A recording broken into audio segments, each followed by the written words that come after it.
Hello, hello. Good evening. Good evening. Good evening. Welcome. God bless you. If you're in the house, if you can hear me nice and clearly, let me know in the comments below. If you're here watching live, comment below. If it's your first time here, comment. Let's get some engagement going. Let me know that you're ready to get this show on the road. Okay, because I'm pretty excited. I feel like I got some magic fingers ready to get into this live case study. So I'm super excited. For those of you who are brand new to this channel, my name is Denzel Rodriguez, your personal finance geek of the 21st century. On this channel, we cover the velocity banking concept, infinite banking, kingdom authority, and a couple of other subsections as well that go within that. But those are the three main pillars: velocity banking, infinite banking, and kingdom authority. In today's lesson, we're going to be discussing a real-life velocity banking case study from the very beginning to current date. We are in September of 2021, getting ready to close out the month. So what I'd like to do is give you guys, we're going to go over the four major numbers from when I first started working with this client on the board. And then I'm going to fast forward to you today, current numbers, where we're sitting, where we're at, progress that has been made, and then next steps that we're going to do. And I want to do my very best to make this very interactive, where I ask you guys some questions, get your brains working to see what kind of ideas you come up with to help me help this person move forward in their financial journey. So I will say that what we're dealing with on the board is a husband and wife. Okay, so we got two incomes that we're dealing with. Both are on the same page when it comes to these advanced strategies such as velocity banking. Prior to meeting me, I believe they were in the debt snowball. They already had the mindset of wanting to pay off debt. They had very good numbers to begin with, so there weren't the issues of low cash flow, bad credit, mismanagement of funds. We didn't have any of those pre-game basic level financial issues. We're dealing with a husband and wife, a couple that have the basics down packed, pretty disciplined, just looking to take it to the next level. And so they made that transition from traditional way of paying off debt to now adding a little velocity to the equation. I would say that they have really understood, have practiced, implemented the concept successfully. It's been over a year. Okay. And let's see, anything else I can share? They've just been a fantastic client. They've been getting results. They've had setbacks. Okay. So it hasn't been so pretty all the way through. They became a client during the beginning of the pandemic. I think they were following me prior to COVID. So they've done the work. They know their numbers. We're dealing with a couple that really understands where they're at and where they want to go. Their main goal currently is to continue to accelerate debt. That is still the priority. We're going to get to a point where that may shift, but until then, it's my job to help them in the area that they want to succeed in, not the area that I want to succeed in, because some of the ideas that I might bring to the table may not be in alignment with some of you watching, with some of my clients, new people, long clients that have been with me for a while. Everybody varies. So when I'm working with clients, my job primarily is to present the options, provide as much transparency as possible, and say, look, if we go this route, this can occur. If we go this route, this can occur, but also this can occur. And if we go right in the middle, we get a best of the both worlds. Okay? So that's typically like how I like to present things. So with that being said, let me take a look at some of the comments. Let me see who's in the house. We got Roberto. How you doing? Good evening. Hello, hello. First time. Wonderful. How you doing? Timbo Tim, how you doing? Roberto hears me loud and clear. Great. Gerardo, first time. Welcome. Emily, hello. How are you? God bless you. Kobe, how you doing? Says this is my first time on your channel. So I might have just popped up on this guy's feed, you know, under the live. So that's pretty cool. Veronica says hello. Rodney, how you doing? Tanisha, how you doing from North Carolina? Mark, how's it going? Carmen, hello, hello. We got Brittany in the house, Brittany Green. Some of you guys know who that is. Welcome, welcome. Thanks for being here, Brittany. Appreciate your support. Corey, how you doing? All right, great. So 30, 35 people in the house, and I'm assuming that number will start to go up as we dive right into it. So, are you ready? Let's get into the meat and potatoes, okay? Let's get into the meat and potatoes. It's going to be fun. So like I said, we are dealing with husband and wife. Originally, they became a client July 16th, 2020, a couple months after the pandemic. They enlisted, they enrolled in the kingdom, okay? In my kingdom. This is a lifetime journey that this person is on with me.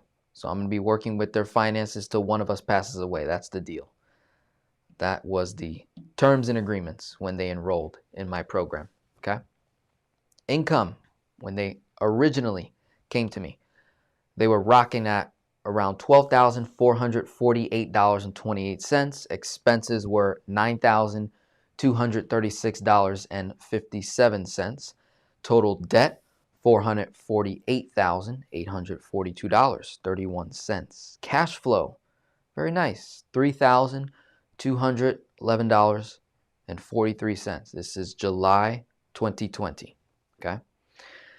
By September-ish, I believe, is when they obtained their very first debt tool, a home equity line of credit in the second position for $23,000, and they got an intro rate for 12 months at 2.49%. That was the intro rate.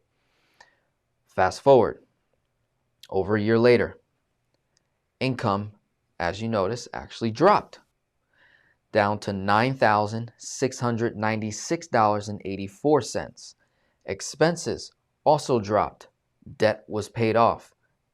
Different things that they removed out of their lives to increase cash flow. $7,736.74. Total debt removed from $448. Now they're down to $406,938.86. Cash flow nearly cut in half. $19.60 with 10 cents. $1,960.10. This is where we are at as of September 2021. They still have the same debt tool, home equity line of credit in second position, $23,000. And the rate is now 3.25%. So it went up. They had an intro rate, like I said, for 12 months, 2.49%. That expired. Now they're at 3.25%. So this is the new borrowing cost that we have. They currently owe $12,618.78 on the HELOC itself, where we already did a chunk 2 months back from September. So a couple months back, already made a chunk.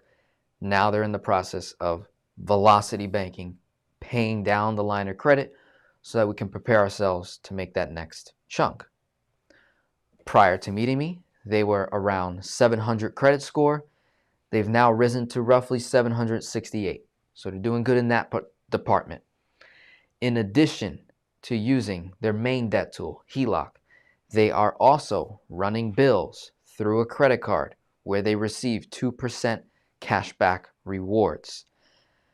Based on the latest numbers that they given me, roughly 1,700, maybe as high as $2,000, but this is the exact number that they gave me, $1,768 $757.64 are bills that come from this $7,000 that can be paid with a credit card, and they receive 2% cashback rewards. Like I said, this number is not totally accurate. It was just what was on the spreadsheet.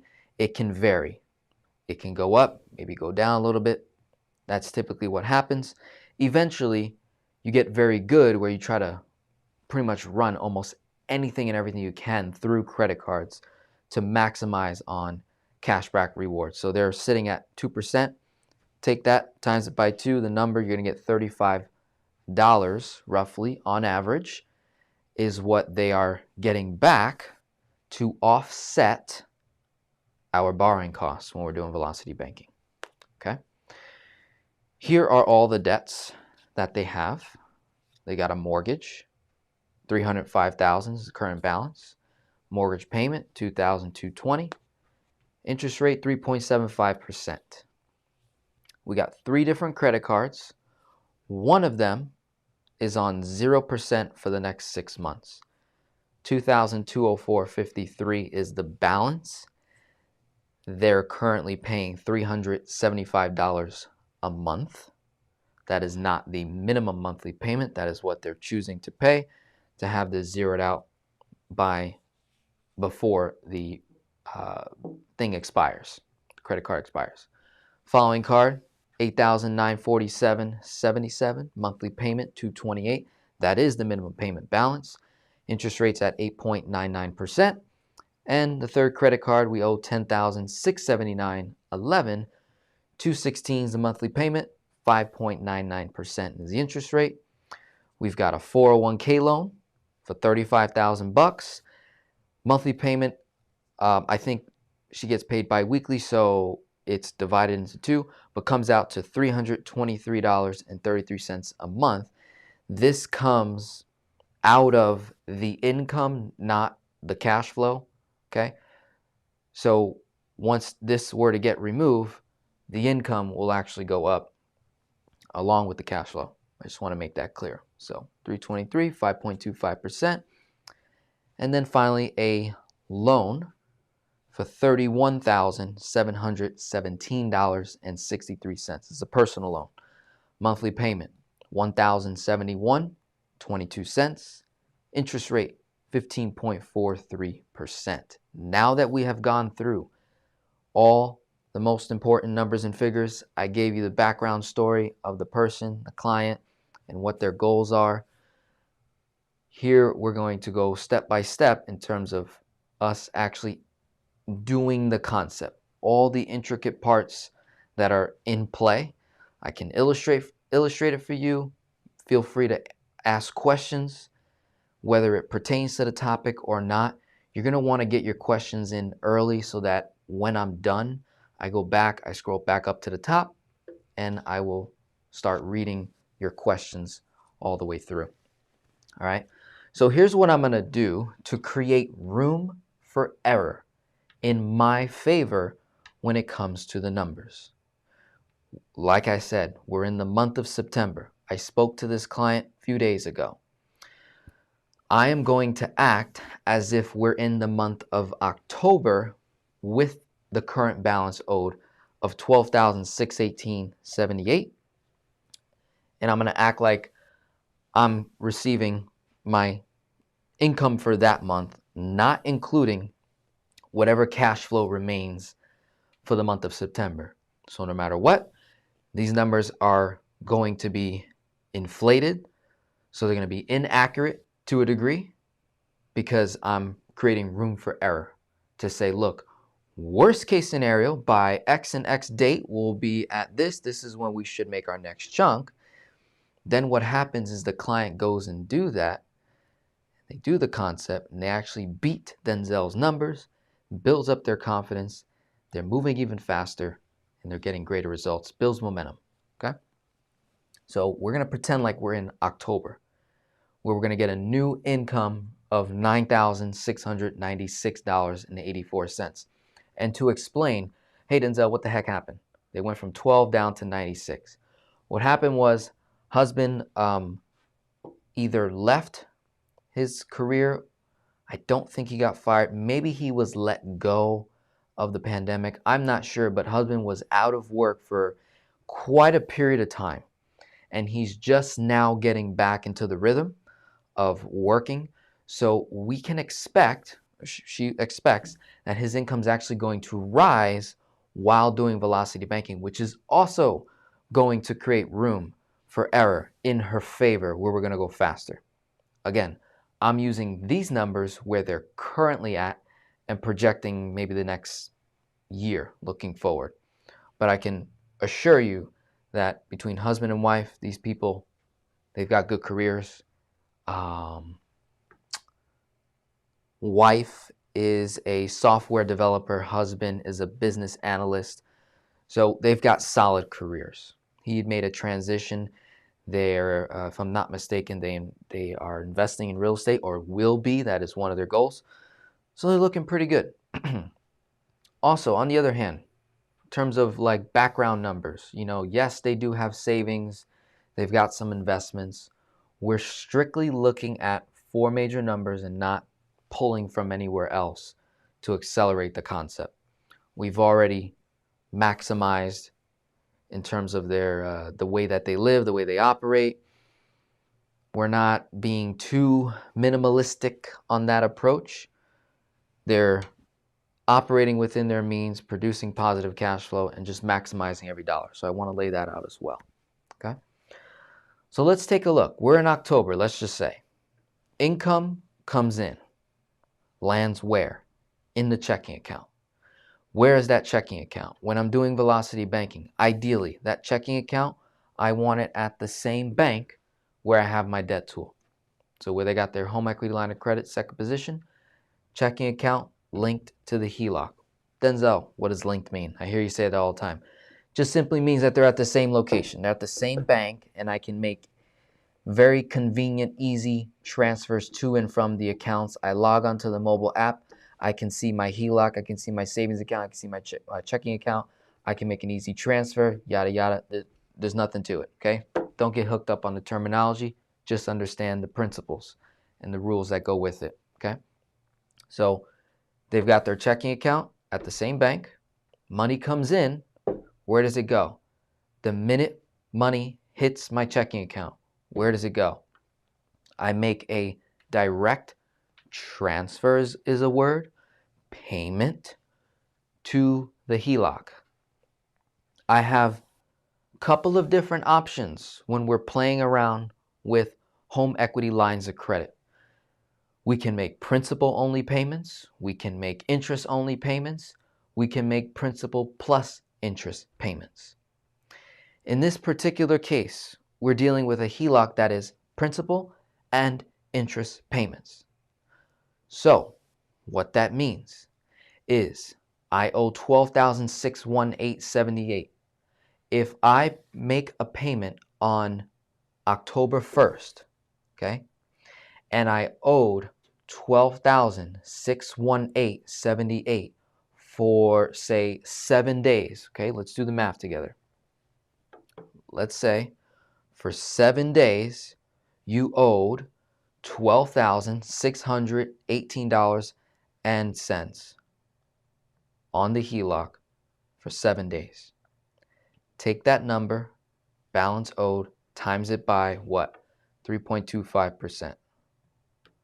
You get $410. That's the amount of interest that I'll pay over 12 months. Over 12 months. Okay? So we take the number, divide by 365. I'm paying roughly $1.12 per day for however long I owe $12,618.78. Take the 112 times it by 7 days. I will owe on October 1st, if I made a payment on October 1st, I'm going to make a lump sum payment of the income that landed in my checking account. I move it to the HELOC. I pay what? I pay $7 roughly and 86 cents in interest. The rest all principal. Okay? Peanuts. Small. The interest compounds daily based off the balance owed. Okay? Every time the balance goes up, goes down, the interest gets recalculated based on the balance owed from day to day. When we say simple interest daily compounded, that can mean two different things sometimes.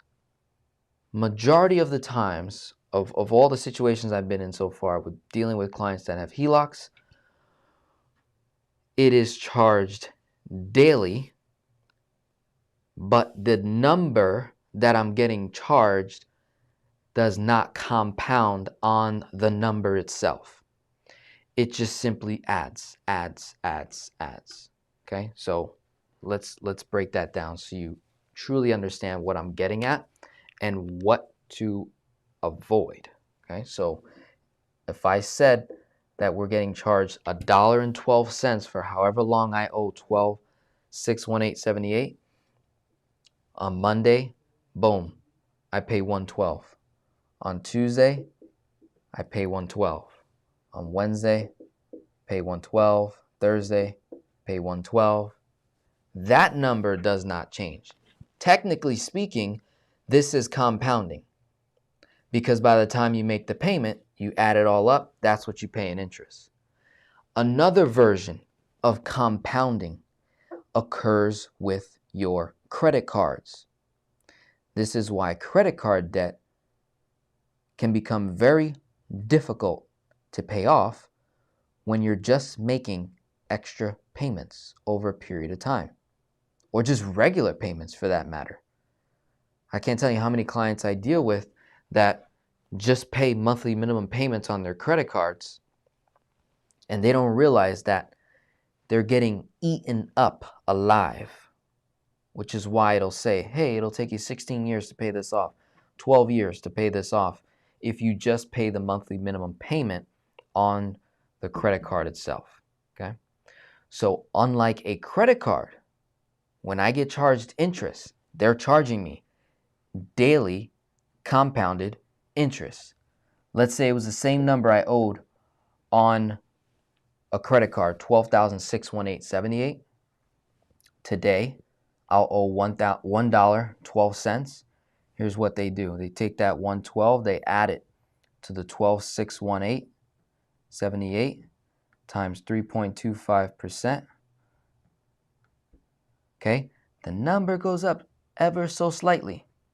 Okay, so the next day, now you owe $1.13. The next day, $1.15. The next day, $1.17. This is daily interest compound. Same terminology. This is where it gets confusing sometimes. But this occurs with your credit cards typically, not with your HELOC or your PLOC or your all-in-one loan or your high cash value life insurance policy. Not the case. It's just simple interest daily compounding for this way. This way, we don't want. So this is why I'm very careful with people that want to be doing velocity banking with credit cards. The way you get around this, here's where credit cards becomes lovely, is you don't actually get charged this on a daily basis. You get charged this on the what? The due date. Okay? This is where these two, when married together, HELOC, credit card, PLOC, credit card, high cash value life insurance, credit card, all-in-one loan, credit card, when you marry them together, we get to do some serious damage. So if I owe money on a credit card, I'm not getting charged interest until the due date. That's usually roughly 25 days after you initially enroll the card, 25, roughly 30 days, right? Runs on a cycle.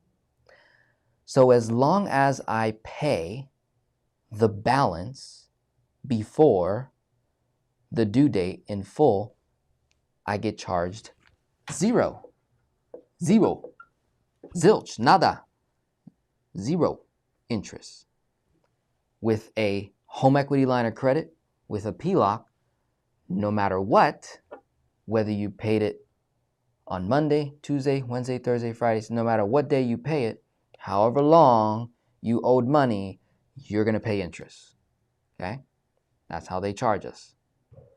So what we're doing in the velocity banking world is we're taking advantage of both. We're figuring out a debt that I can consolidate, move, transfer from higher rates to a lower rate. And then on top of that, to offset the cost of this, we take bills that can be paid with a credit card. Bam. We run it through the card for those 30 days, get charged nothing in interest. We're getting cash back rewards. We're being incentivized. We're getting a thank you from the credit institution because they make money when we do not pay the bill on time. They get, right? They make a profit for the interest, but they also make money when you use the card because the business that you swipe the card at charges a merchant processing fee. Okay, so the fees are from the business owner. You as the customer are being incentivized to use their card. So those institutions are making money in multiple different ways. What we're simply doing is taking advantage of the incentive and putting it in our favor. Got it?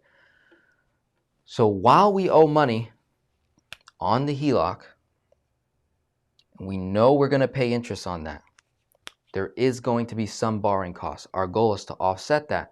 We use the card, get those 2%, roughly 35 bucks. That 35 bucks is going to offset whatever my borrowing cost is on the what?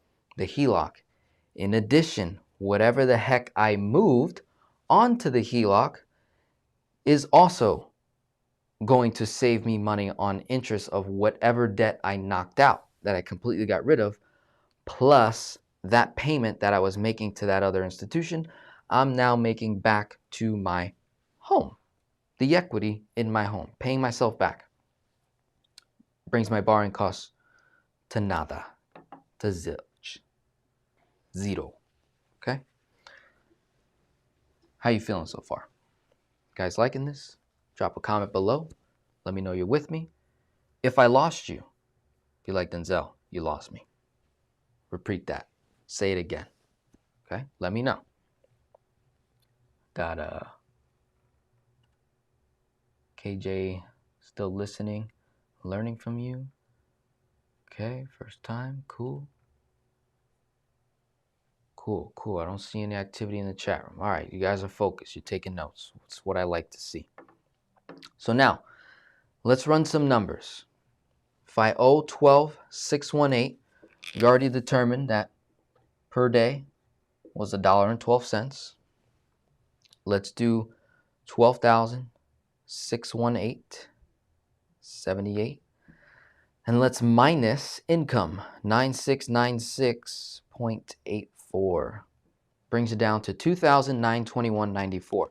The balance on my HELOC would go as low as down to that point over a period of 30 days. It may not ever hit that technically, because by the time you put money in, what's happening? Money's coming out to do what? To pay bills. So that may not happen. All we're doing is trying to get a range, determine what that average cost is likely to be. Okay? So 2,921.94 times that by 3.25%, boom, divide by 365, bomb. 26 cents a day for however long I owe on that amount. Okay, great. Okay. So we know what our original balance was. We know what the lowest balance can be in the month. And then we add expenses, $7,736.74. The balance should round out somewhere around $10,658.68. Times that by 3.25%, Divide by 365. 0.94. Okay. We've got three distinct numbers. Highest balance, lowest balance, ending balance. These are the three numbers that you'll do on your own velocity banking situation from month to month to determine what my borrowing cost will be before I make the chunk, so we can measure, does this make sense, or is it better for me to do debt snowball? Remember, we're always using debt snowball, maybe even debt avalanche, as our measuring stick to determine whether or not velocity banking works in our favor. Highest balance, lowest balance, ending balance. Add the 3, divide by 3. Add the 3, divide by 3. My average cost of borrowing per day, roughly 77 cents. Times that by 30 days, $23.29. Not bad at all. So I made a mistake here. $23.29 is my borrowing cost when using velocity banking on a HELOC in combination with a credit card. $23.29. Now, what also happened in that month of October, right? We made $35.15 in cashback rewards. So, what is my borrowing cost, ladies and gentlemen? $35.15 minus 23.29,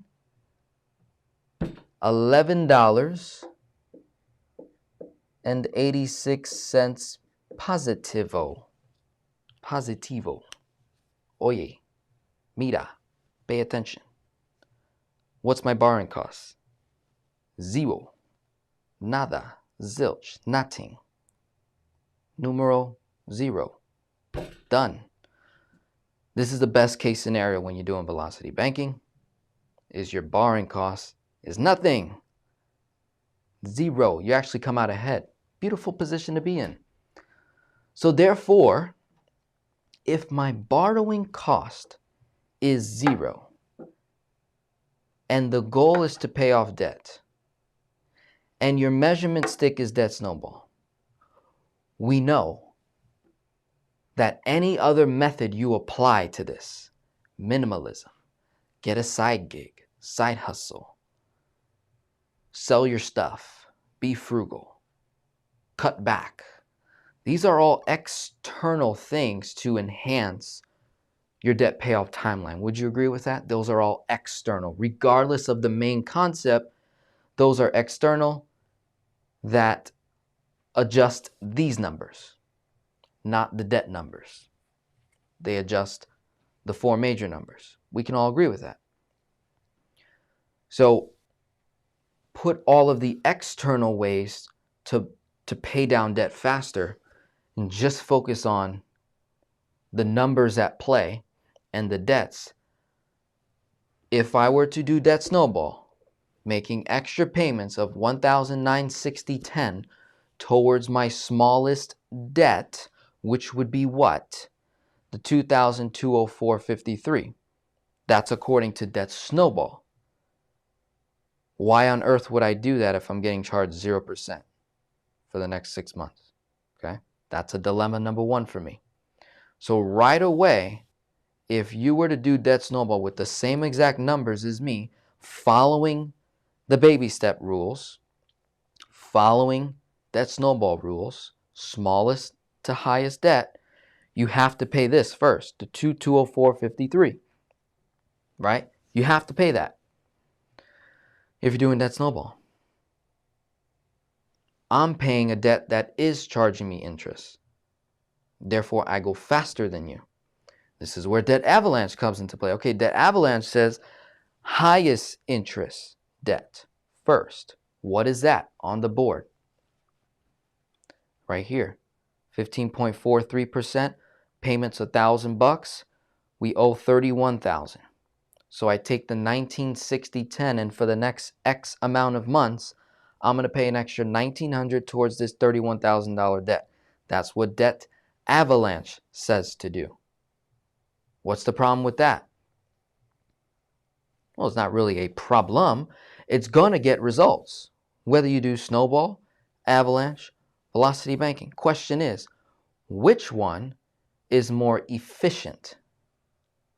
Efficient doesn't always necessarily mean that I'm going to pay it off faster. Doesn't always necessarily mean that. But in my eyes, efficiency means fastest, in my eyes. But I can understand how this can be very confusing to an individual. So therefore, what happens to velocity banking? If this stuff flies over your head, if you just can't get it, no matter how many times I watch Denzel's videos, it's just too confusing. This is no longer efficient. So therefore, you would want to do a snowball. That means you close your eyes to interest rates, you close your eyes to cash flow, you close your eyes to income opportunity, you close your eyes to everything, and all you focus on is the smallest debt, and you work your way up, and you create momentum.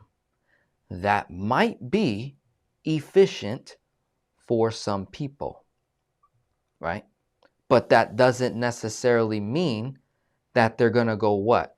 Faster than if we were just judging the numbers.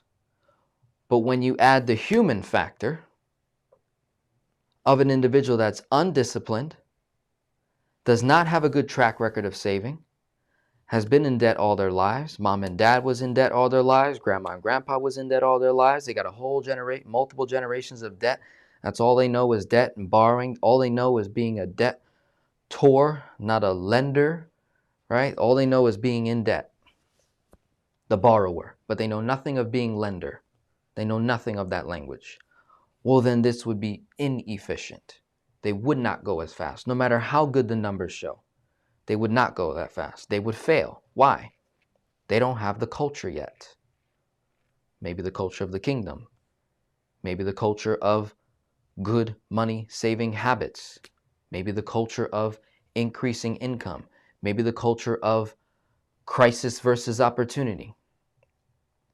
Did you know that the word crisis to the Chinese means opportunity versus Americans? When you look at the news, it says crisis, crisis, crisis, crisis, crisis.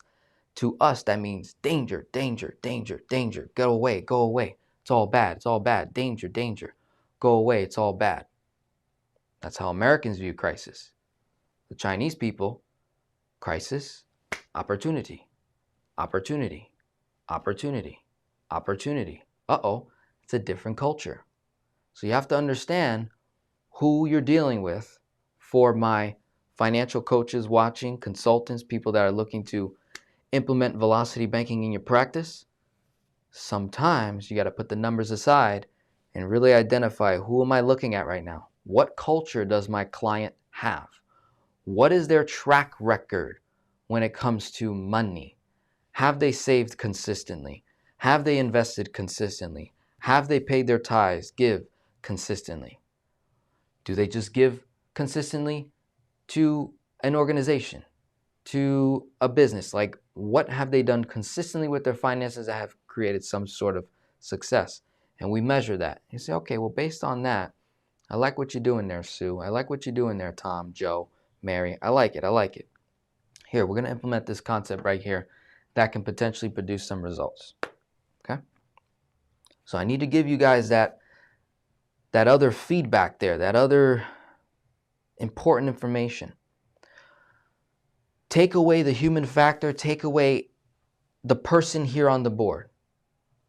Take away the emotion, take away your feelings, and just look at the numbers. You could say, well, if my borrowing cost is 0 and I actually make money on the process of paying off debt, then no matter what, velocity banking goes faster for this period of time. in this very moment. Velocity banking goes faster than debt snowball, debt avalanche.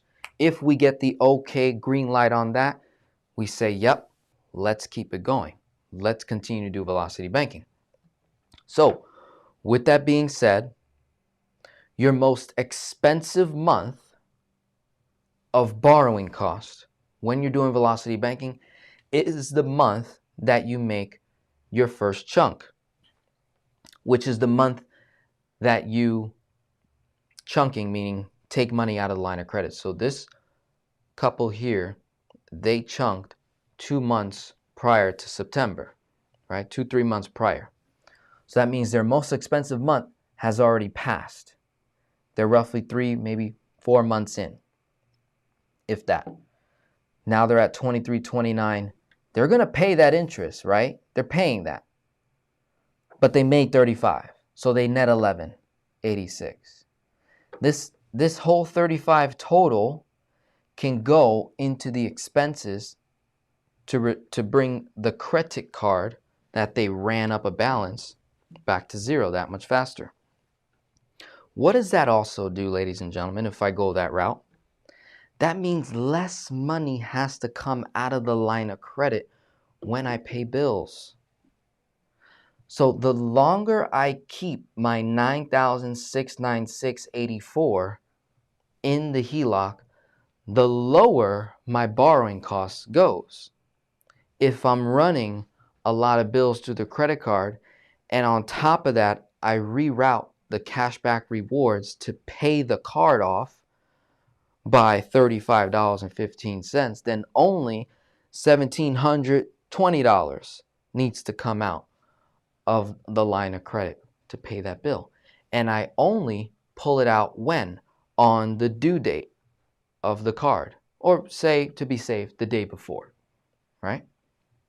So now you're wondering, well, Denzel, how does it work once we dump all our income in? How much money do we know, or should we be pulling out? Should we be pulling money out every day, every week? What's the most efficient way to do that? Well, there's a couple of ways. Depending on the type of debt tool that you have. So just specifically looking at this specific home equity line of credit with no withdrawal limits, no transaction limits. I can take as much out as I want. I can put as much as I want inside, no limitations. Now that we understand that, best time, or I should say most effective way to pull money out of the HELOC throughout the month to pay your bills is either going to be a daily, that's like truly maximizing it,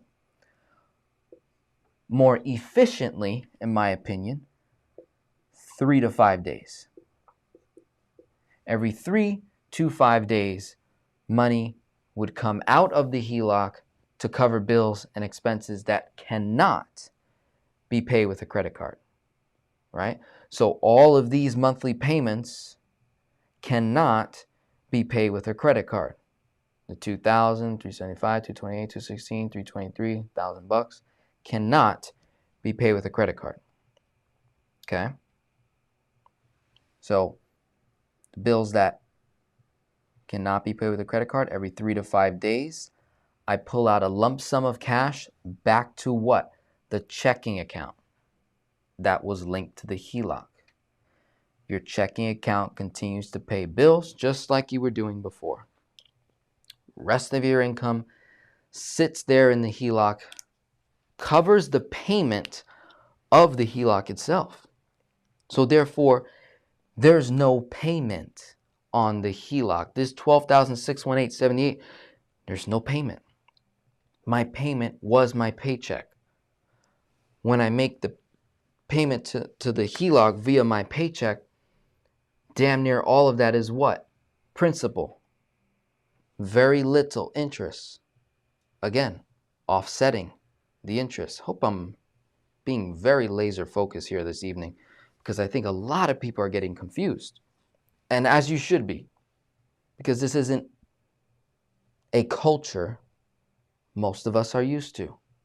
So You will be confused.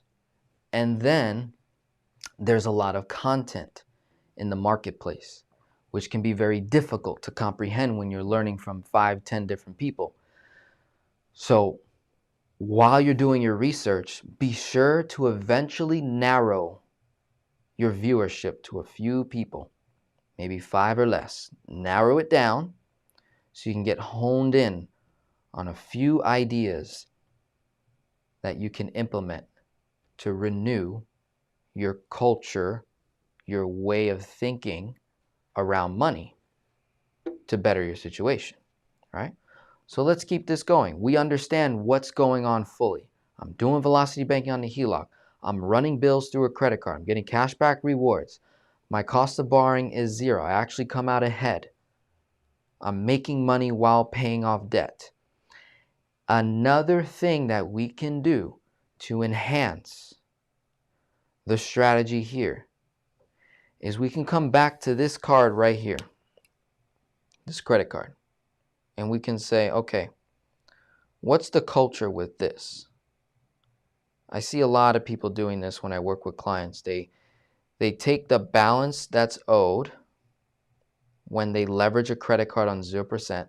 They take the balance and they divide it by the amount of months that they have 0 interest, which is a noble strategy. It prevents what from occurring? It prevents you from forgetting to actually pay that bill off in time. So if you're that type of person that kind of forgets, you're like, oh shoot, I got that credit card expiring next month. These credit card companies aren't exactly notifying you when your card expires. That's part of the game that they're playing. They're betting that you're gonna forget because they gave you such a long time, 12 months, 18 months, 21 months, 24 months, 30 months, or however long it goes. They do that on purpose so you forget. Meanwhile, the interest is compounding daily, stacking. Moment you forget, they now get to charge all that interest to your original balance that was damn near paid off, but you let it slip. So I can totally understand when people do this. When they take the balance they owed on a 0% card, they divide it by the amount of months that they have 0 interest. So in her case, roughly $375 a month is what she's paying for the next 6 months. Now, I told her, now that you're disciplined, husband and wife, very good with cash flow, you've paid off a ton of debt, you've been doing velocity banking for a year, let's drop that method and let's practice efficiency with every dollar. Let's maximize our cash flow. Instead of paying $375 a month, you're just going to pay the monthly minimum payment of that card, which is probably anywhere from roughly 1 to 2% of the balance. So it's probably going to be like $50 a month, probably less than that, right? Let's call it 50. 375 minus 50 is 325. I can reroute $325 back to the cash flow, ladies and gentlemen. What occurs when I do that? Well, 7,736.74 minus 325. My expenses now drop to 7,411.74. Cash flow increases by the same amount of number, 1960.10 plus 325. Now I'm at 2,285.10 cents. Uh-oh. We didn't even pay off debt yet. All we did was reroute cash flow. Why? It doesn't cost me anything to keep this debt. In the velocity banking world, we're constantly looking for cash flow opportunity increases plus interest savings. Usually cash flow is critical, interest savings second, balance third. So usually that's the order. Cash flow first, interest savings second, balance of the debt third. In that order is typically the case, majority of the time. $325 of principal on a debt that is charging me interest, what happens, ladies and gentlemen? I go faster. I go faster. The dollars work harder for me. So now I only have $7,411.74 coming out. $2,285 stays in the HELOC. Again, I'm leaving room for error. So I went off of these numbers till about January of 2021. Income goes in, expenses come out, balance is at what? 8698.58. December, income goes in, expenses come out, bomb, 6,738.48. January, balance is at roughly 4,778.38. If you were to take 325 times it by 4 months, right? 325 times 4 is 1,300. So you could take 4,700 minus 1,300. The actual balance should be probably somewhere around $3,400. And then when you factor in the likelihood of their income returning back to this number over a period of time, let's just say it goes up $1,000. Let's just say it goes up $500. 500 times 4 is $2,000. Balance is nearly paid off. So I'm betting that anywhere between January and February of 2022 is when I make my next chunk. All right? Next chunk. The balance should be paid off, zeroed out. If it's not zeroed out, it's very close to zero. Here is a situation where we don't necessarily have to wait for the HELOC to hit zero before making our next chunk payment. Why, Denzel? Because since September of 2021, this tool, this debt, wasn't charging me any interest, although I owe money on it. Although I'm paying interest, I'm offsetting it, ladies and gentlemen. So therefore, I'm incentivized to leverage this debt, zero cost, borrowing from Peter, to pay the Pauls. Paul's charging me 8.99, 5.99, 5.25, 15.43. Do you see that? Good stuff? Good stuff? Good stuff? All right, all right. Comment below. Let me know your thoughts. Let's see who's got some things to say. Angela, got you so far. Timbo, with you. Eric says, great, brings back memories of when you first started. The delivery is 100% better. No nervousness in your voice. Exuding confidence now. Thank you. True, Eric Denzel is getting better and better, and all it's about is confidence, passion coming together to make an enjoyable situation. Thank you. Love the content. Dee Dee says, hey, Denzel, your pal from Vegas checking in. Hello. Still killing our debt. Wonderful. God bless. Dave Sincere, Denzel's looking very seasoned in this case study, like he's been doing this for decades. Thank you.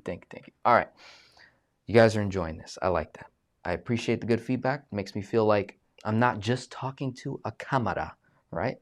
Really talking to you guys. I feel like I'm in your living room right now. That's what I feel like sometimes when I get these comments.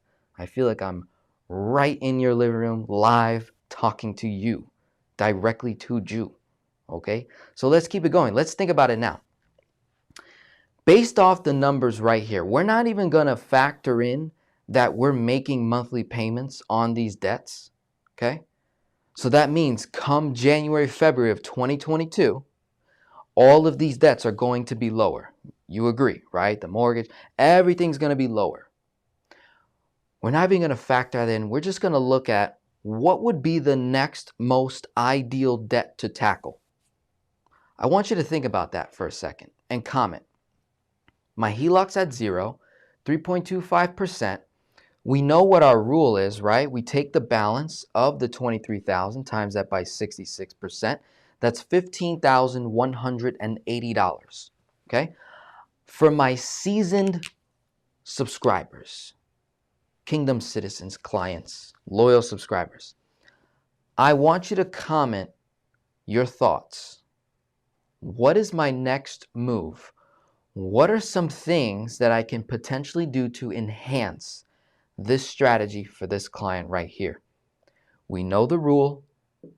Next chunk, 66%. We get it. 15,180. But I want you to pay attention to something. Look at their cash flow. Look at their income. Remember the other rule that we do? We take cash flow times 12, right? 2,285, 10 times 12, 27,000, 421.20. Oh, we got a seasoned client right there. She already gets it. Increase the HELOC. The HELOC. Just. That is exactly one thing that we want to do. We want to uppity up our credit limit. Why, ladies and gentlemen? Our numbers have improved, which means our debt tool needs to upgrade with the number so that we can continue to leverage accordingly. She's at a point now where the HELOC is very small in comparison to her income and cash flow, which can potentially lead us to violating the rule of 66%, right? That's a rule too. What rule allows me to violate the main rule? When your cash flow times 12 is more than 66% leverage, that's when we can chunk more than 66%. Does that make sense? So we're floating right here. New cash flow come January, February 2022. Here's where we're at. A new cash flow. Haven't paid off any debt yet. We're right here. Velocity banking rule by Denzel says chunk 15 grand. Should I just go that low? You could. Can I be more efficient? Absolutely. Right? So let's just look. Let's see. Okay, we got 8,947.77. All right, 8.99. We got that $10,000 credit card, 10,679.11, 19,626.86. Okay. So we'll write that right here. 19,626.88. Now, we know that those balances are going to be a little bit less, right? Because 228 times month of October, didn't even count September. October, November, December, January, say February, 5 months. 1140. Okay, so 8,947.77 minus 1140. 7807.77. Say add another $125 in interest. All right, probably more than that. Balance will probably be somewhere around 8,000 come February. Okay, and you would do the same thing with each of the debts, right? So I'm only going to do it once more with that other credit card. Comment below if you agree. Yeah, we should tackle the credit cards next. Those two. And don't forget that little guy. It expires in 6 months. How long has it been over here? 4 or 5. So by March, if I'm not mistaken, March is when this card expires, if I'm not mistaken. Right? So you want to pay attention to that. Don't let that little guy fool you, because we're no longer paying the monthly payment that she set, paying the monthly minimum payment required to reroute that cash flow to pay off debt a little faster on the HELOC itself, right? That's why we got it done faster. So by the time this thing expires, we get rid of that. So would you agree that the next chunk should be towards these 3 credit cards? I don't see the value in tacking the 401k loan. That's at 5.25. That's lower than 5.99, 8.99, and whatever that rate goes up to, it'll be higher. I don't see the value in tackling the highest interest debt. The balance is too high. It's going to take too long. It's going to slow me down, right? hits my momentum. I can get access to cash flow much faster from here, right? So I can potentially increase my cash flow by 216, 228, $50, $494. And then allow this payment to keep doing damage on this debt. You would agree that 5 months later, roughly, January, February 2022, balance might be around 27,000, 28,000 maybe, right? So it'll go down a couple $1,000. Let's make that next chunk increase cash flow the highest, the fastest. We're also saving money on what? Interest. I move 8.99 to 3.25, 5.99 to 3.25, and then whatever that rate would go up to, down to 3.25. And then as you know, borrowing costs will get offset. So let's go off of the highest chunk likely to occur by January, February of 2022, just by adding the current numbers. But as you know, we're creating room for error. This is not actually going to be the case. 2,204.53, 8,947.77, plus 10,679.11. The highest chunk, if I did not increase the HELOC, which I would argue with this client, we should definitely apply for a credit limit increase. That should not be an issue.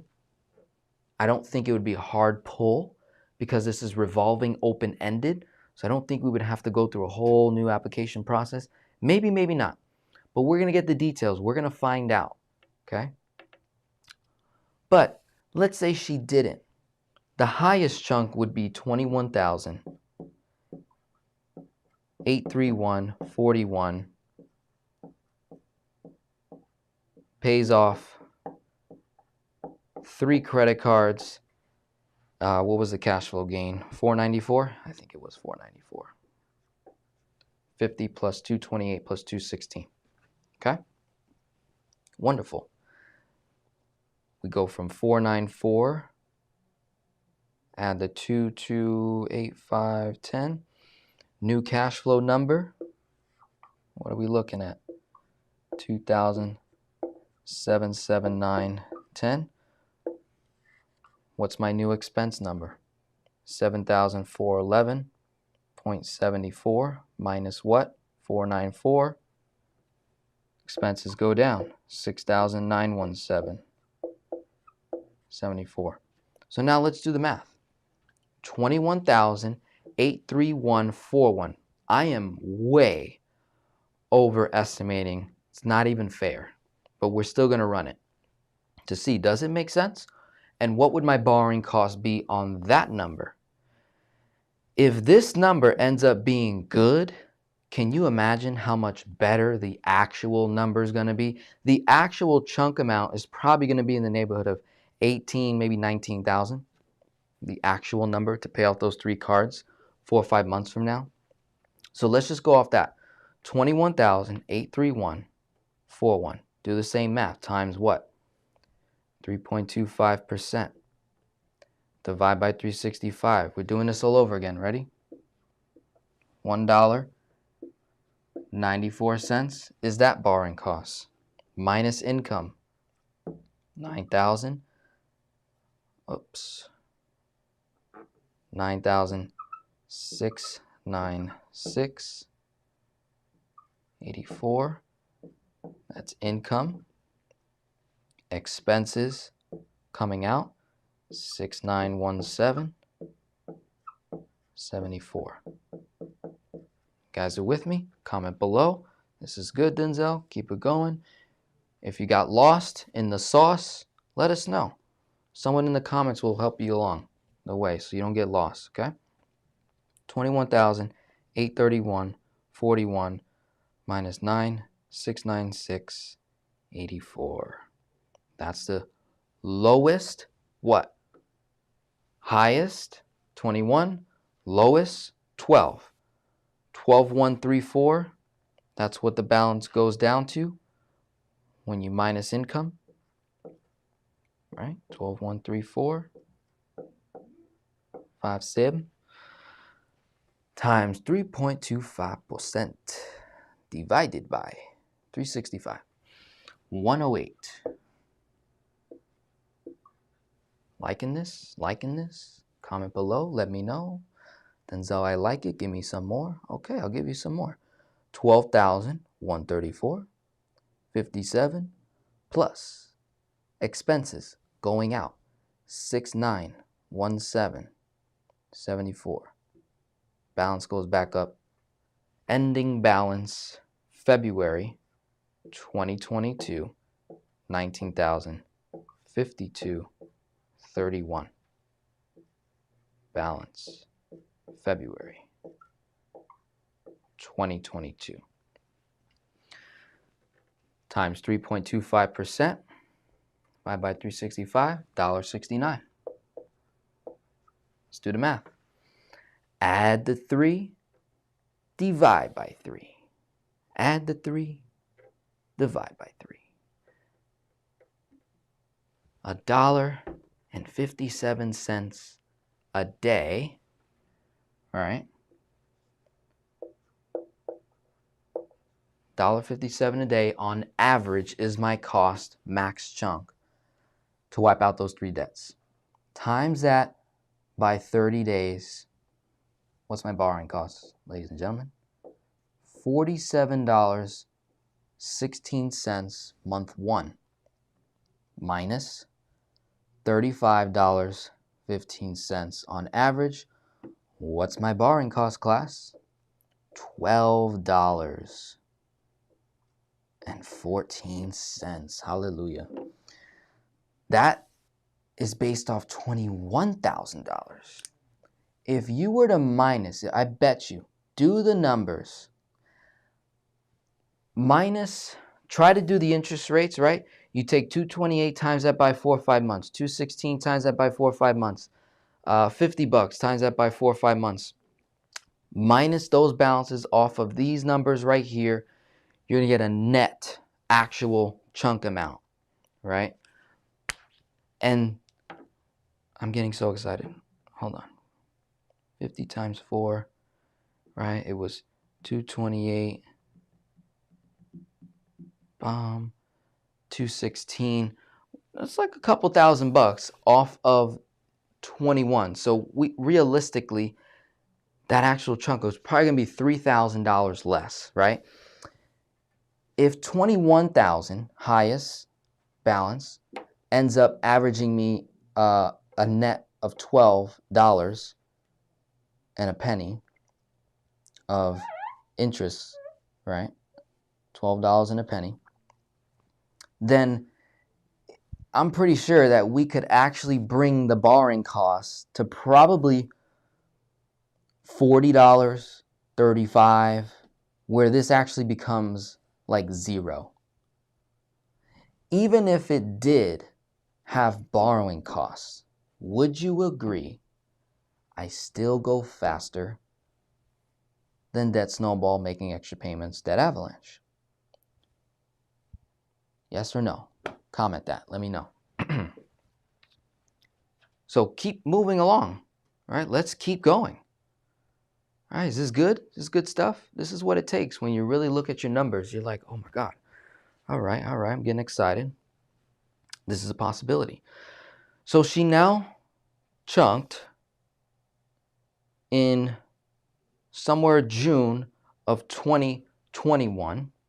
We're in September 2021. We're bringing the chunk back down to zero by January, February of 2022 is what we projected. We're likely to make a chunk anywhere from as high as 21K, as low as probably 18, right? Which is a little over 66%. I'm okay with that, all right? Balance nets out around 19,000 at its highest. My borrowing cost was $12. Major victory. We reroute 8.99, 5.99, whatever that interest rate would be, and we get a cash flow gain of $4.94. I solve for all three. Okay. Now, What else can we do to enhance this strategy for my seasoned clients? Anything else you see that I can add to the equation?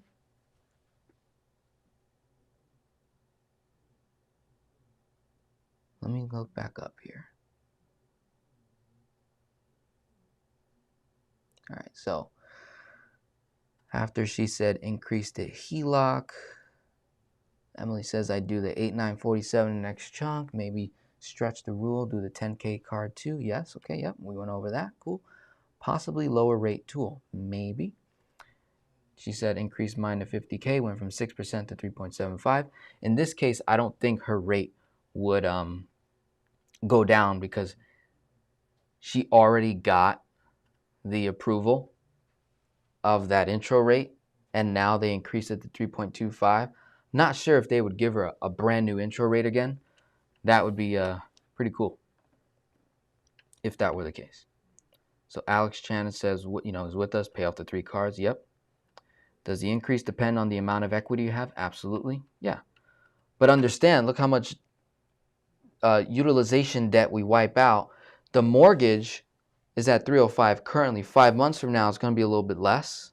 Value of the home might have gone up. But also, there's more equity than what's shown here. She's got a good amount of equity in her property that we can absolutely tap into. Okay? Most are only lending 75% LTV credit unions seem to be high. Okay. Is there a way to do velocity banking while I save? So, what do you think we're doing here? Sanadora. Ojo, pay attention. What do you think we're doing here? What do you think happens when we consolidate debt? What is the term for consolidating debt? To actually make you what? You save money. So you have to really analyze your numbers.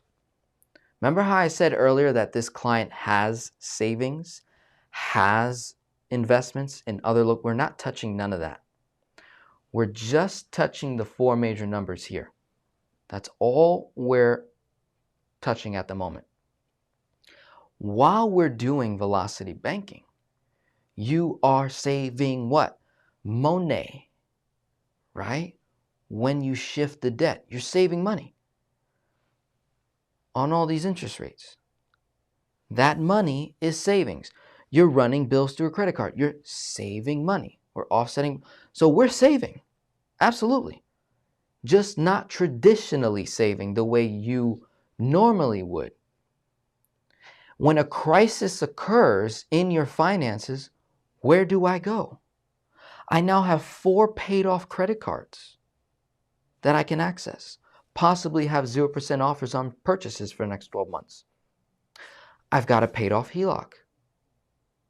I've got space to use. Yes, the debt is lower.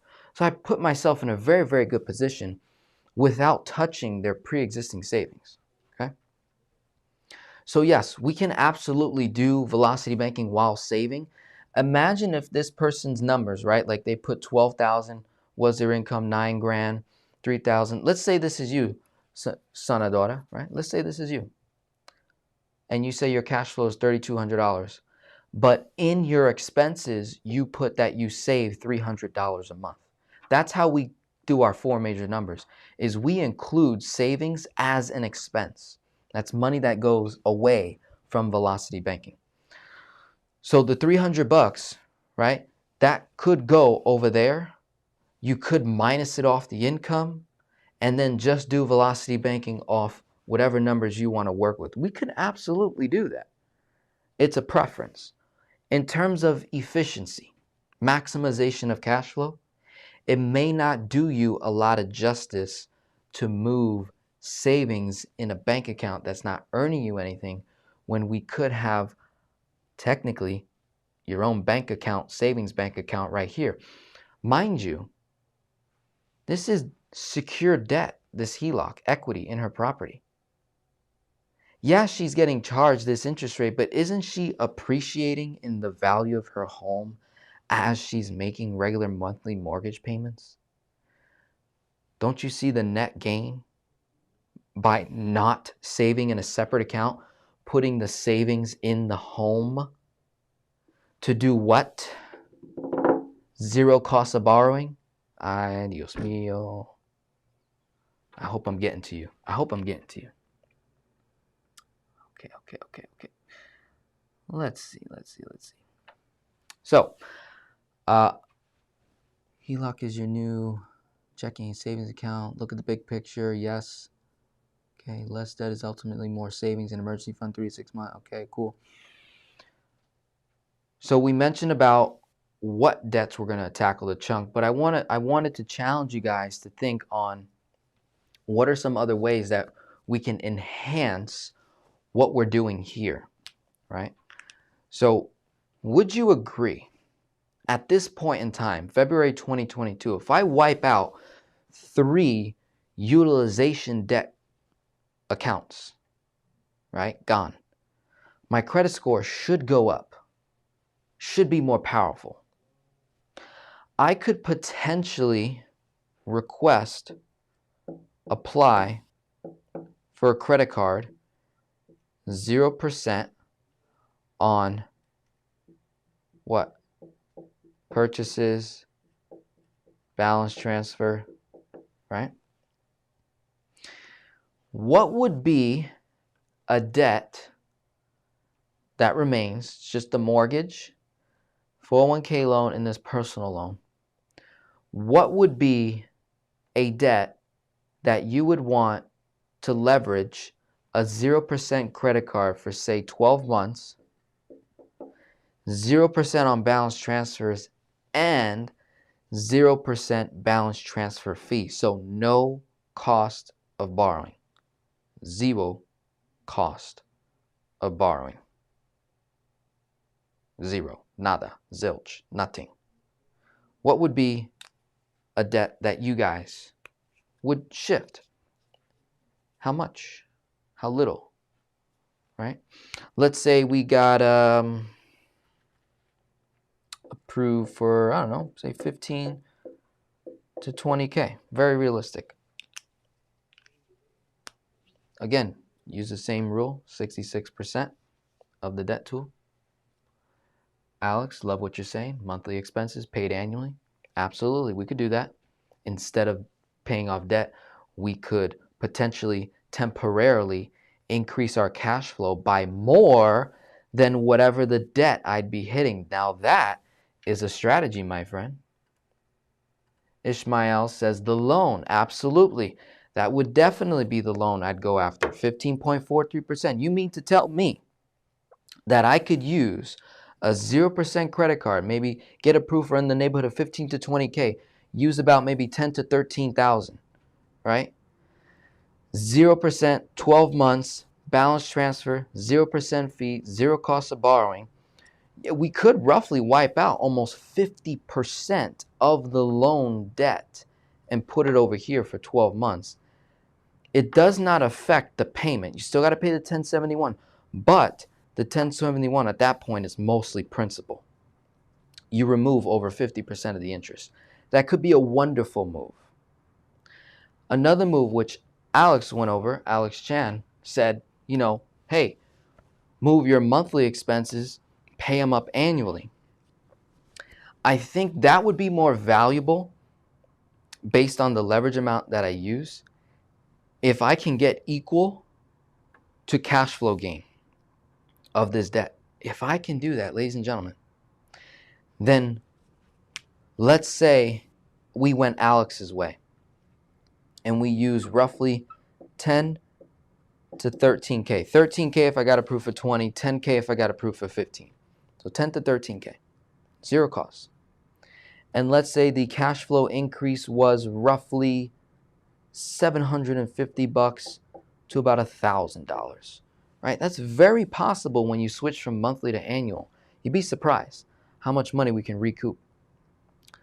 This isn't permanent cash flow gain. This is temporary cash flow gain for, say, 12 months.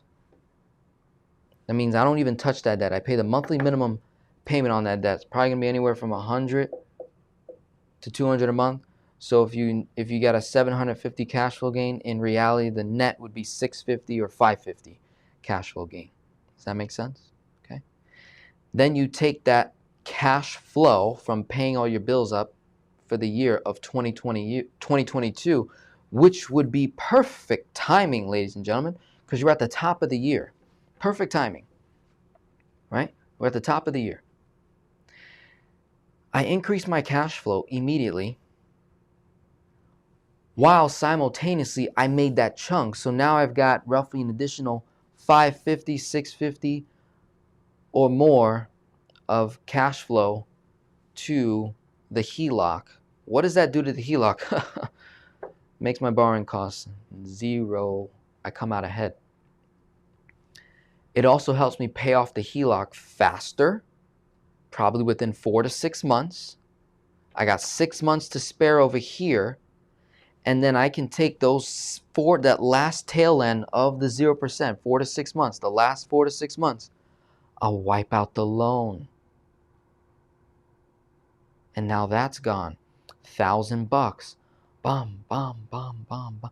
HELOC's now at 0 prior to the credit card hitting expiration date. We either use the HELOC to pay off the card in full, or by that time, you might very well just have the cash on hand to wipe out the card. Okay? So we could go Alex's route, or we could go Ishmael's route, where we remove 50% or more of the interest. The payment stays the same. So there isn't going to be a cash flow gain necessarily, but it certainly helps us bring this HELOC, as we bring the HELOC back down to 0 from that following chunk in February of 2022, helps us pay off this loan in one shot and gives us just enough time to come back to that 0% card, wipe that out, and now everything is done except for the 401k loan and the mortgage. Okay? So let's keep it going.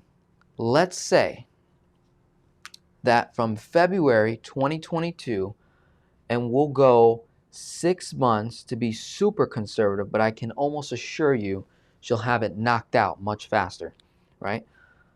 But let's go 6 months, and we'll start in the month of March. We'll count March, not February, not the chunk month, right? We'll go further just to create some distance. So 1, 2, 3, 4, 5. August of 2022, HELOC hits 0, right? HELOC at 0. Paid off. If we went Alex's route, we still have a balance on the card and we still owe money on the loan. And let's say we got approved for that credit card in the month of February, or maybe a little after. So we know that by 2023 of February or March is when that card would expire. So if I'm in August of 2022 and I went Alex's route of running bills, we don't worry about paying off the card come August. HELOC's at 0. You chunk at the loan, pay the loan off. You now get $1,000. You reroute 15.43% to 3.25, which is actually 0 in our case because we're not getting charged any interest whatsoever, right? And we do velocity banking up until what? Either by February when this card expires, or before. Done. If we went Ishmael's route, we use a portion of the credit card, knocks down the loan. Same thing, by August 2022, HELOC's at 0. In fact, we would actually go faster. No, I'm sorry, that's a lie. We'll probably have it paid off probably a little after, I'm sorry. We would actually have this paid off maybe a little after, because we don't get the cash flow gain, we get the interest savings. So we don't really see that right away. So maybe we're in, maybe it takes an extra month or two, if that, September 2022. HELOC's at 0. Whatever the loan balance is, the remainder, we wipe it out with the HELOC, do velocity banking. Before the card expires, wipe it out, done. At that point in time, by at least February, March of 2023, the HELOC's at 0. The loan is paid off. All cards are paid off. The only thing left is the mortgage and the 401k loan. And at that point in time, being super conservative, February, March of 2023, either A, we continue to pay off debt as long as the rate does not exceed 3.75 or 5.25, it'll continue to make sense to do velocity banking to pay off the remaining mortgage and the 401k loan. If the rate exceeds 3.75%, then it's only going to make sense for a period of time, not that much longer, okay? Not that much longer. I left that comment on like crazy, and that was probably in the way of you guys. I'm so sorry. So we could potentially shift our strategy in February, March of 2023, where instead of paying off debt, she could look at her debt and says, well, this is costing me 5.25%, but the interest, I'm paying myself the interest on my money that's growing in the account. So there's a bit of a wash there. My mortgage is at a 3.75%. The value of the home is probably growing 3 to 4%, maybe higher than that. So there's a bit of a wash there. I can then make the argument to say by 2023 or sooner, instead of paying off debt, I can get a higher rate of return on money if I choose to what? Invest. Either invest in something outside of myself, in some type of asset class. I could go the IBC route, start a high cash value life insurance policy. That could be a route.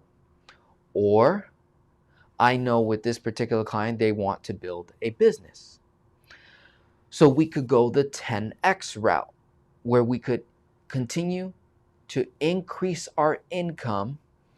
What remains of debt is the mortgage and the 401k loan.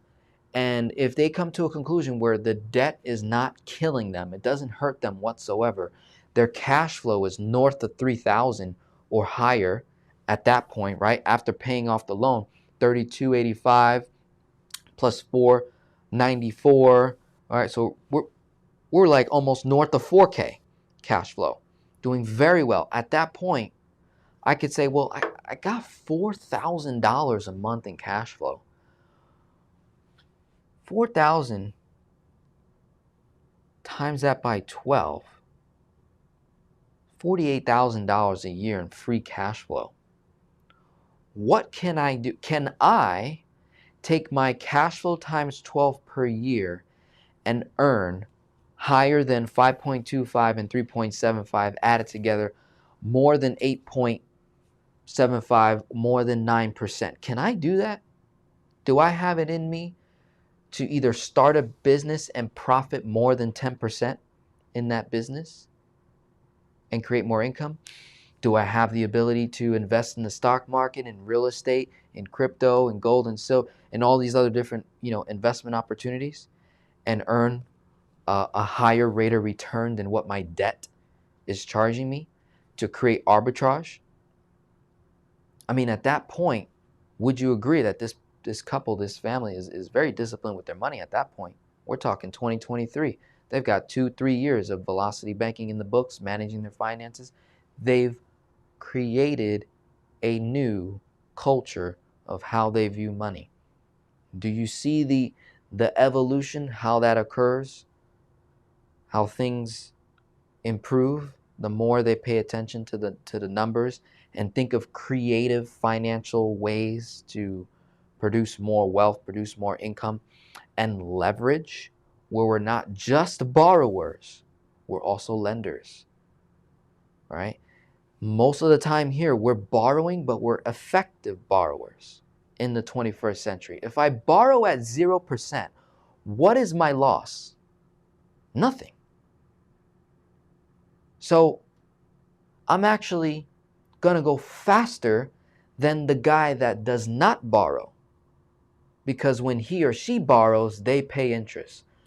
When velocity banking students borrow, we don't pay interest. If we do pay interest, it's minuscule compared to what? Our measurement stick, debt snowball, debt avalanche. Created efficiency, right? Good stuff. You guys like it? How do you feel? Are you happy?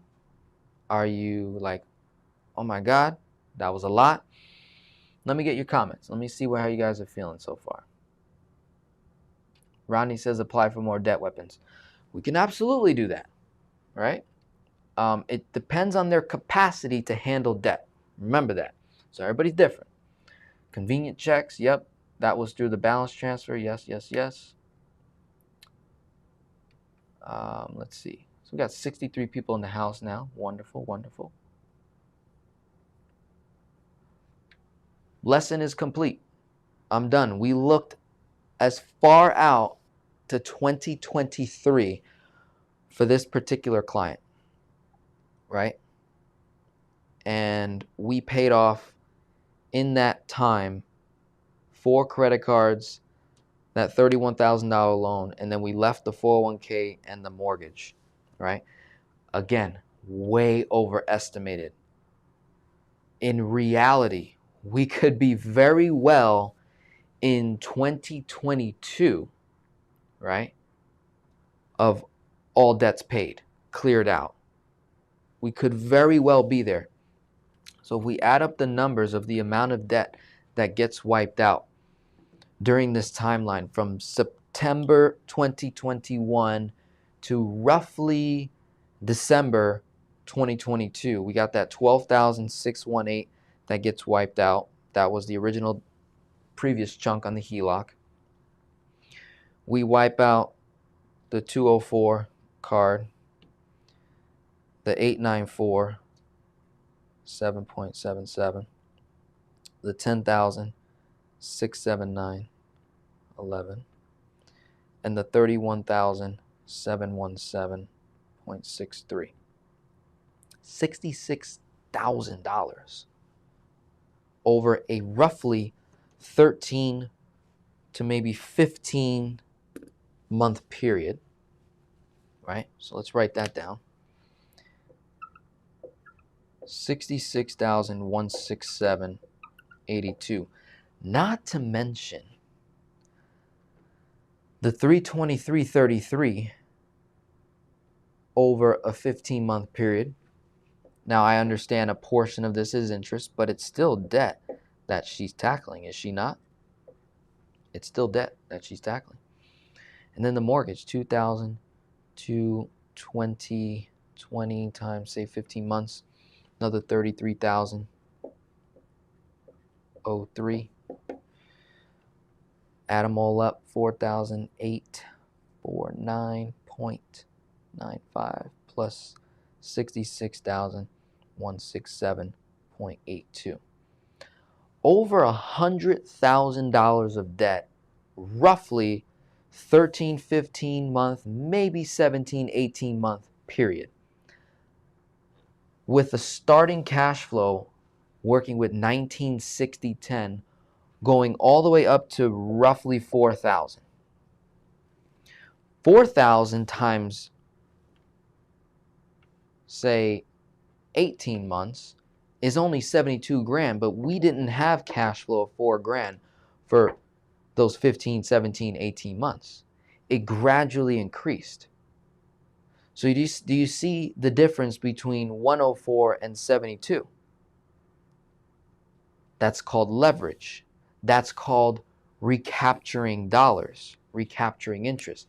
So we're able to have our principal dollars work so much stronger in our favor. But the numbers have to make sense, because not every time, 100% of the time, is this going to work. Not every time. We know that. When it does work, it works beautifully. It has to work beautifully or relatively nice looking, good looking, not okay, decent. Like we really want to create acceleration. If we can't achieve that, and we're also not good with the concept, and we're not thinking of creative ways to improve our strategy, then it may not be the most efficient strategy. Therefore, we stick to dead snowball, dead avalanche until you build the courage, the discipline, the attitude, the behaviors, the structure, the principles, the rules, the fundamentals, the studying to get to that point where you fill up my whiteboard. When you fill up my whiteboard, you're doing something right. Right? Any questions? How do you guys feel? Are you happy for this couple right here? You're like, yes. Oh, yeah. Got the hand claps. So many options once the debt is done. I know it can become very difficult to really, really choose. And I think it helps when you have someone to really dialogue with, go back and forth, right? Look at content, get ideas to make the best decision for you to move forward. So I hear you. I hear you.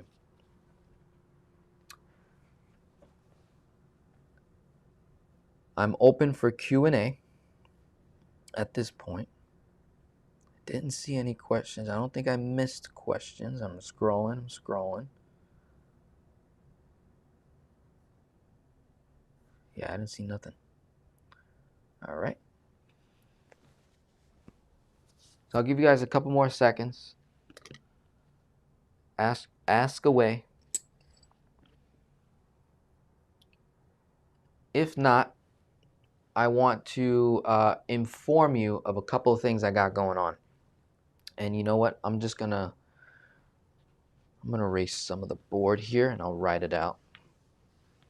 Give you guys some updates as we close out, because I want to make sure I've given you plenty of value to sleep on, conduct yourselves, right? And move forward. This video will be available to watch on replay. I'll leave it open for you guys. All right. I just want to give you some updates, some things that are occurring in the kingdom. All right. So first and foremost, I just want to give you guys a consistent travel schedule of conferences, business events that I will likely attend on a yearly basis, likely. Number one is probably maybe one event with Grant Cardone. He has something called the 10X Growth Conference, okay? I will be going to that next year. That will likely be in South Florida, probably Miami area is where that'll be. So that'll be in 2022. I'm definitely going there. After that, I may not attend these events because they're not as intimate as I would like. Although I think he's getting ready to shift to more intimate type of events where there's more networking opportunities, less pitching, just more so like just delivering immense amount of value. So we'll see. The next is the Vault Conference. I'll be attending that next year. That's likely going to be in the fall of 2022. And that is also going to be South Florida, more than likely. The other is FinCon 2022. I just went to my first one this year in Texas, so I have no idea where the other one's going to be, but they do go all over the U.S. So that is to be determined in terms of the date. that is also likely to be in the fall. These are the 3 main conferences, business workshops that you can find me. We can meet in person. I will typically fly in the day before, leave the day after, and I make myself very available to meet clients in person. So whether you're a client or not a client and you want to meet in person and I'm traveling, these are typically events that I'm going to consistently go to grow my business. Those are the 3 main events. Anything else is probably going to be more focused for a particular business type of event. I do many virtual events and collaborations with other people. I'm open to speaking opportunities. So if you want me to speak at your church, I've done quite a few collaborations with churches at this point. So got a little bit of a rhythm built up in the church sector, okay?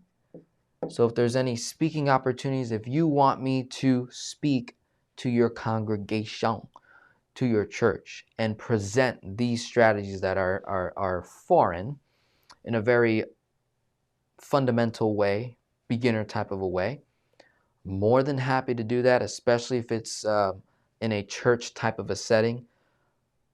I don't mind being charitable. My main thing is I just need my travel covered. 3 meals a day, nice place to sleep. I prefer Hilton. Okay, I'm a Diamond member there, so take good care of me. I like to sit first class. I don't play around. I like to get my reclined seats. At this point, I feel like I've earned it. And, convenience is my thing. So if you really want to treat me, convenience. If you make it so convenient for me to collaborate with you at an event, that sits well in my heart, fills me up, and I'm able to deliver that much better. So I just want to put that on the table. The other thing is, if you are a subscriber or an existing client, I am reopening my one-to-one coaching service, okay? The only way to see that offer is you either have to be on my email newsletter, you have to be a subscriber, or be a client, because those are the only people that are being notified at the moment. I'm really only interested in working with people that really have built up some kind of relationship with me already. You're changing your methods, you're increasing your cash flow, you're doing the right things, you're doing the pregame work, you're watching the content, you're committed. You've built a know, like, and trust factor. So you're going to see those offers exclusive. I'm not just promoting it to everyone and anyone for that matter. I'm looking to work with people that want to work with me because it is a long-term offer. We're talking coaching from anywhere from 7 to 10 years, okay?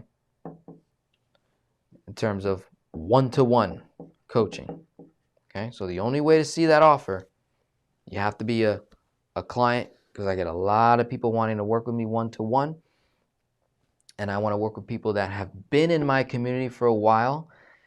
Maybe they didn't become a client yet, maybe they're working together, whatever it is. So I just want to share that with you. Let's see what else is going on.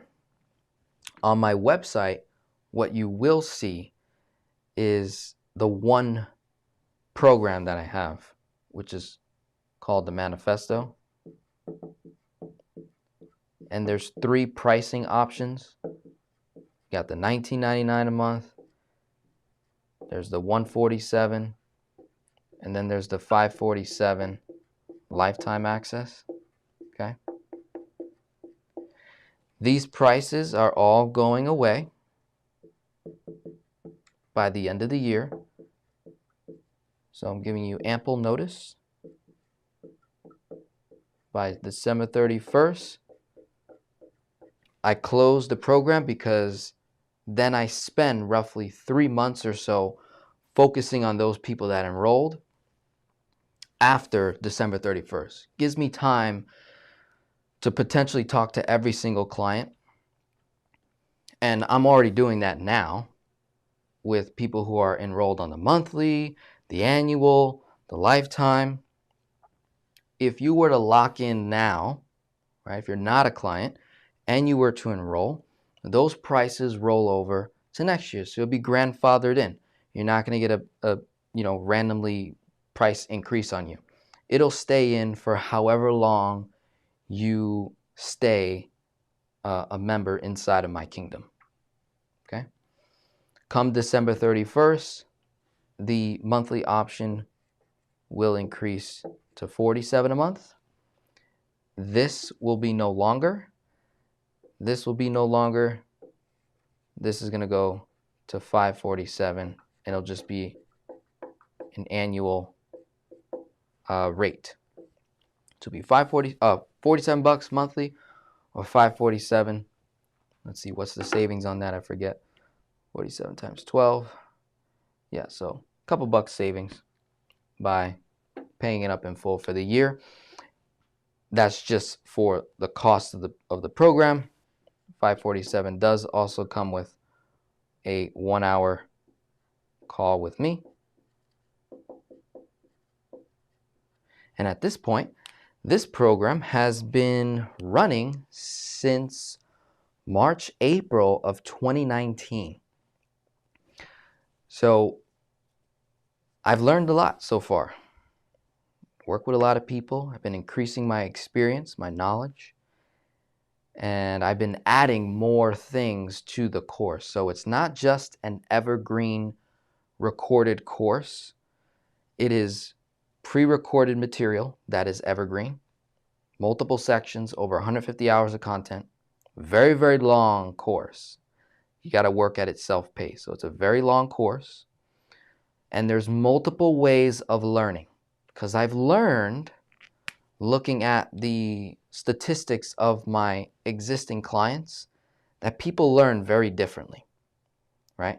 So some people learn very well through video, which is why you're watching me and not just reading a blog, or listening to a podcast. Some of you learn very well through video. Some learn very well through reading, right?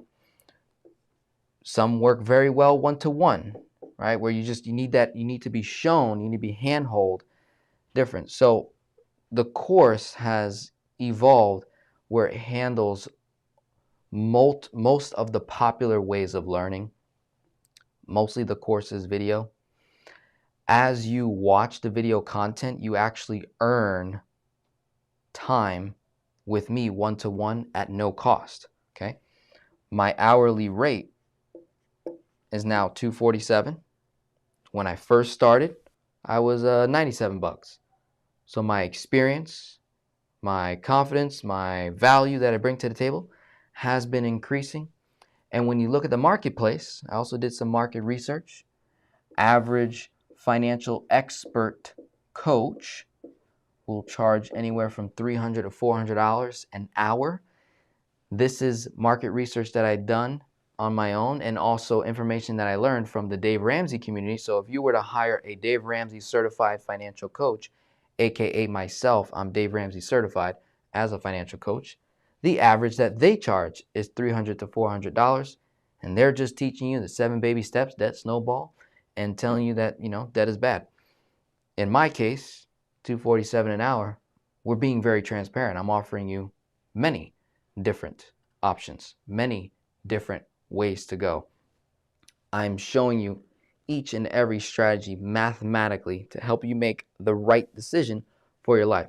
So I'm 50% cheaper than the competition, which at the moment you're catching me at a very good time. Just like people that found me back in 2018, 2019, you got me at a time where I knew nothing about business. I knew nothing how to price my services. Over time, I've learned.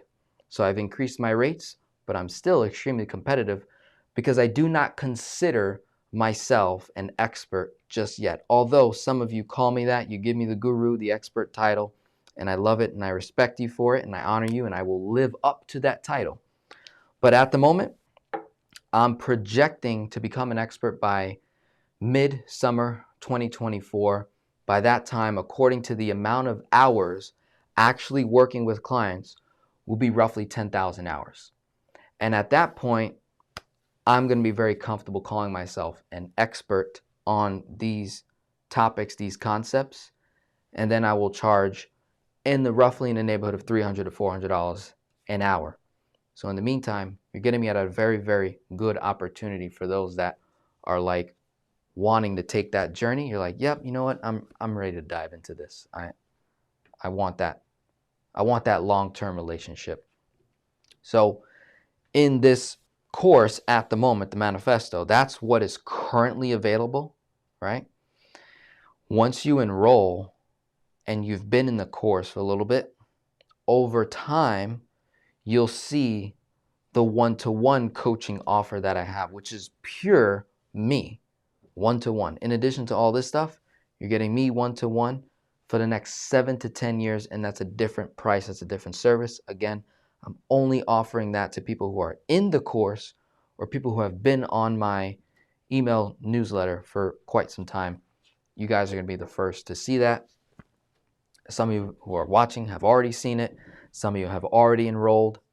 And so I'm keeping those spaces open for just the committed ones because I find the success rate to be way more impactful. I don't have to worry about doing refunds. I don't have to worry about, oh, I didn't know this and I didn't know that.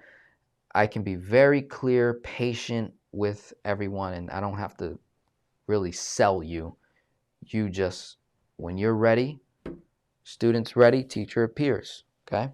I'm the teacher, you're the student in this case for the time being. And then over time, you can teach me some things because you're going to get to a point where you become self-sufficient where you do not need me. That is the goal of my program, my courses, and how I operate. I operate in a way where you do not need me. After a certain period of time, you become so self-sufficient that you get to run your kingdom like a king, like a queen, in your own right. And then I get to come to your kingdom as another king, and I get to see your glory, and I get to look around. I say, oh wow, the Georges, oh wow, the Robinsons, oh wow, what a nice kingdom. That looks like a queen. Yep. Oh yeah, he looks like a king. Yeah, I like that. Oh wow, look at that car. Oof. Look at that house. Look at that big long acreage land that they got. Look at those stocks they got. Wow. Look at the way their kids operate. My goodness, what a culture that is. Dang, those kids got work ethic. They don't even got to look with the eye to tell their kids what to do. They just know. There's a culture. Those kids don't waste money, they make money. Those kids don't waste time, they create time for opportunities. They don't look at crisis as danger, they look at crisis as opportunities. What a kingdom to be a part of. So that is my end goal. That's why I like to work with people for a very long period of time, because I'm not interested in one-off. I'm not interested in, let's have I want to pick your brain. I'm not interested in people picking my brain. I want you to unpack my entire brain and take out every piece of wisdom, every piece of information that the Father is implanting, downloading into my brain. And I want to be able to transfer all of that to you so that I can go live my life as well. Because I got a life too. I have a wonderful girlfriend, I got a wonderful family, I have wonderful clients, I got wonderful friends, and I want to experience things. But I don't want to have experiences alone at the top of the mountain when I'm rich and lonely. I don't want that. I want to have a community of kingdom citizens, kings and queens, where I can just walk into your lands and say, oh wow, oh yeah. Pull the pool table up. Yep. Get the cigars, get the drinks, get the hors d'oeuvres and the food. Let's get this music pumping. All right? I love to dance. I love good food. I like a good drink here and there. Don't get me tipsy. You're going to see a different side of Denzel. Don't get me tipsy, because then I start dancing. I was like, oh, I start, whoa, my goodness. I start getting groovy with it. So watch out. But with that being said, any questions at all? What's going on? We got 51 people in the house. Thank you so much for this superb example. Great job. Great. Only debt is car loan, 18%, 3.5%, but I have a PLOC, 20,000, 9%. I can lower PLOC. I can lower the personal line of credit to 6% with a hard pull limit increase. I like the idea of that. What I don't like is your only debt is the 18,000 at 3.5%, but you have a PLOC at 9. Even though if you brought it to 6, it may not be of value to do velocity banking. In fact, I'm willing to bet that will not be a good velocity banking strategy to use that PLOC to pay off the car. See, not all the time. I can just tell right away. Too big of a difference in interest. 3.5%, even if it's amortized, right? You're probably on the tail end of that car loan. 18,000. Maybe you started off when it was at 36,000, maybe 40,000, 45,000. I don't love it. So you might be better off what? That Snowball. Just make extra payments towards the thing and be done with it. You might be better off getting, instead of increasing the PLOC from a 9% rate and lowering to a 6% rate with a hard pull limit increase, instead of that, you might be better off getting a 0% credit card on balance transfers and 0% on balance transfer fee, and move the whole 18,000, if you get approved for that much, to the credit card at no cost. Pay the monthly minimum payment, stack up your cash flow. By the time the card expires, boom, paid off in full. You're done, right? That would be the only way that makes sense to me, in my opinion. Candy says, love the vision. Love the vision. Just a general statement. It was a pleasure meeting you this month. First month of full-fledged velocity banking under the books. This works. Yes. Love meeting people in person, man. It is great. Thank you for sharing this. Yep. You are welcome, my friend. So, course, coaching, in-person events. I'm open to speaking opportunities. If, I like to speak to the church. That is a realm that I like to speak to. I like to speak to business owners. I like to speak to people that want to desire to become a business owner. So if you're part of a community and you want me to come into that community and provide personal financial, case studies just like this, more than happy to. I got my speaking rates, so we can discuss all that. If it's a type of thing where you want to fly me out somewhere and you're on a limited budget, just be transparent with me. Hey, we can't afford to pay a speaker. I say, well, what can you afford? Can you afford to put 3 meals a day in my belly while I'm there and cover my flight and hotel? If you can do that, I'm there, right? I'm very transparent if I'm dealing with an organization that is on a budget. And if budget ain't an issue, money's not an issue, then I charge you my normal, regular, hourly rate. And we go from there, right? So manifesto, those are the current prices. You can obviously enroll right now. You'll see the links below in the description of every video. You can go to denzelrodriguez.com, do your research, do your due diligence on me before you enroll, and understand that it is a combination of video content broken down into chronological order, broken down into multiple different sections where we cover velocity banking, infinite banking, kingdom authority, 10x your income, business opportunities, credit, both personal and business, many different sections that I continuously add to. It's the manifesto. It's my life's work put into pre-recorded video content. Then there's that addition of live, private events that I do for clients only. So I'll host a Zoom webinar once a month. I may increase that to twice a month, where we get together. I run a case study just like this. I go deep. But in a Zoom setting, you're able to come off mute, right? Ask a question and kind of pause me, stop me, And you really just, you have me almost one-to-one in a group setting, much smaller, almost like this, 58 people watching at the moment. I've had lives where we were roughly 100, almost 200 people watching. So it's more intimate. And then there's that third component of one-to-one where you go through the course, you actually watch the material, you do the work, you do the pregame work, you attend the live sessions, you earn one-on-one time with me that you don't have to pay for.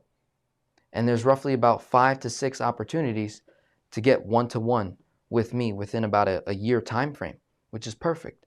And all you had to pay was either a monthly, an annual, or a lifetime currently. Come 2022, it'll be $47 and $547 annually. That'll be that. And then again, I only offer extensive one-to-one coaching to people inside the course. Right? So you either got to be in the course already, enrolled in the course before, maybe you canceled, maybe it was no longer of value to you, maybe you graduated on to do bigger things, cool, and you just want to get that one-to-one coaching, more than happy to offer, whether it's a one-to-one session like that, because we've got history. But for new people, I only offer that one-to-one coaching inside the course. People that want to meet me in person, here are the events that I'll go to: Grant Cardone, the Vault Conference by Patrick Bet-David, FinCon, that's a financial conference, it's wonderful, and then speaking opportunities. So, with that being said, let's see, what was the 2 books you started reading when you began your business? Rediscovering the Kingdom by Dr. Miles Monroe. So, Rediscovering the Kingdom by Dr. Miles Monroe. And then the 10X Rule. I did read that book, those 2 books. I've read other books. I'm not the best reader in the world, but I have read other books in the past. Like prior to starting the business, I read Rich Dad, Poor Dad. I read a book by Tony Robbins called Money Master the Game. I read a book on basically the creation of the Federal Reserve called The Creature from Jekyll Island. Those are some great money books, so you might want to check that out. Any other questions before we close out? I have had a blast doing this with you guys. Any other questions? I'm going to give you a couple seconds because I know there's about a 15-second delay. If not, we're going to close it out. So I'll wait.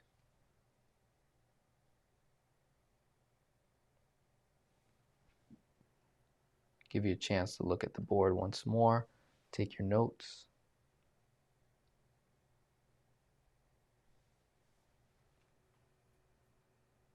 Emily says this was great. Thank you.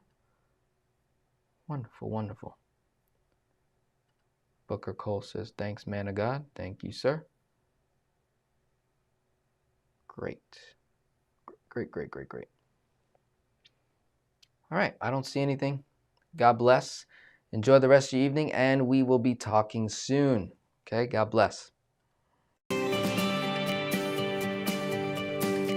Bring our forces together to really help on a massive scale.